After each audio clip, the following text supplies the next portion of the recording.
All right, so didn't expect to be back quite so quick, but we got some other news that is not directly Clone Wars related, but it does affect Armada.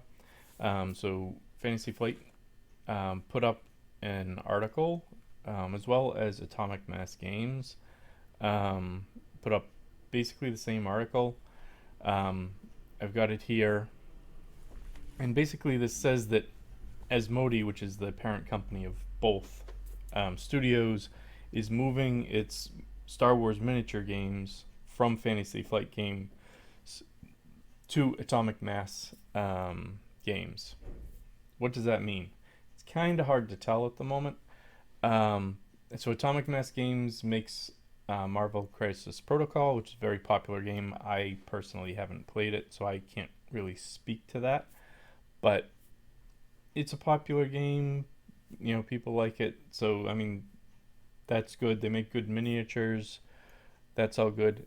Now, in reading through the article, I'm not going to go through all the details, but um, it does say here in this paragraph here that Simon Elliott, who has shepherded Fantasy Flight's relationship with Lucasfilm licensing since 2015, will lead Atomic Mass Games during the time of expansion as head of studio. Um, Will Schick assumes primary creative oversight as head of product development. Joining them will be key members of the teams involved in the creation and evolution of Fantasy Flight's current Star Wars miniature games, Star Wars X-Wing, Star Wars Legion, and Star Wars Armada. So that says that a lot of the people that have been doing the development are hopefully moving over to Atomic Mass Games and will just continue there. I guess the question is how many of the current Fantasy Flight employees are going to take that opportunity. I think that depends. Do they have to move? Is it going to be disruptive to their families? Things like that. That's stuff that, we're not going to be privy to. And it doesn't name any names, so it's kind of hard to tell. If a significant number of those people do move over to Atomic Mass Games and are able to continue development of the games, in theory, we shouldn't see much impact to the games at all. Maybe the only impact that we really see is a logo on the box changing from Fantasy Flight to Atomic Mass. That's in a lot of ways probably the most optimistic view of this.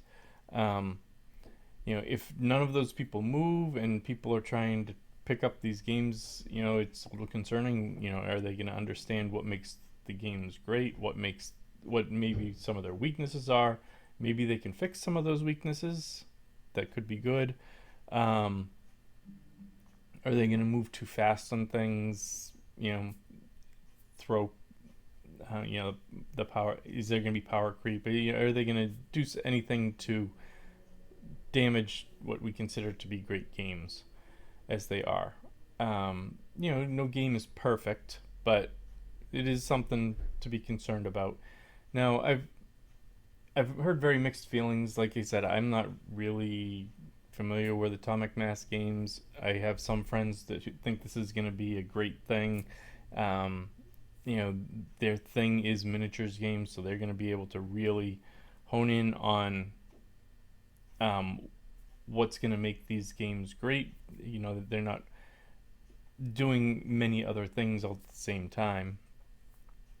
Now, and the other thing you have to remember is both Atomic Mass and Fantasy Flight uh, are both under the same parent company, being Asmodee. So, in a lot of ways, in some ways, their paychecks are coming from the same ultimate source. And the same ultimate source is reaping the profits of the games.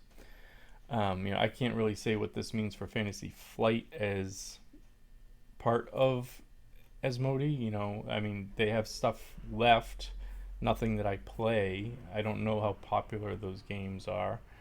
Is this gonna, potentially really hurt Fantasy Flight games.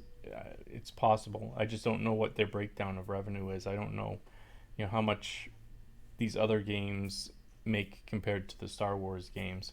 It and maybe some other, you know, subsidies of Asmodee are going to pick up or are going to move some of their games over to Fantasy Flight, which fits their um, product type better. I don't know.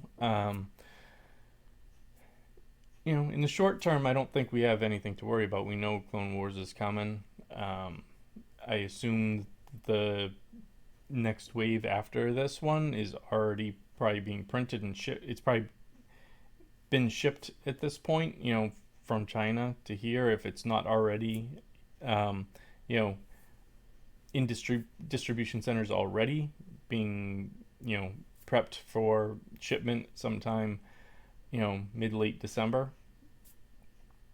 We just don't know. So I don't think in the short term it's going to affect Armada that much.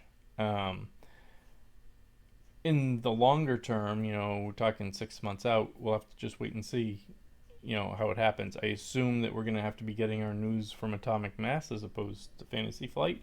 How much of a difference is that going to be? Um, will somebody like myself or other developers be able to get the same sort of information? We'll just have to wait and see. Um, I thought it was important news to talk about briefly. Do you have any special thoughts about this? Do you think it's a good thing, a bad thing? Um, I really don't have a strong opinion one way or another. I will say, when I first saw the news, I thought it was a bad thing. But then I started thinking about it, and you know, it's just a reconfiguring of things under a parent company, which remains the same. And it does say some of the FFG folks that have been developing these games are moving over. Hopefully that's true. Hopefully they're gonna be excited to do that. Um, we'll just have to wait and see. So that was a little bit of extra news for the day. We'll see what happens. Like I said, I don't think it's going to affect anything for the next few months, anyways, because all that's in the pipeline as it is. But thank you very much for watching again, and we'll talk to you next time.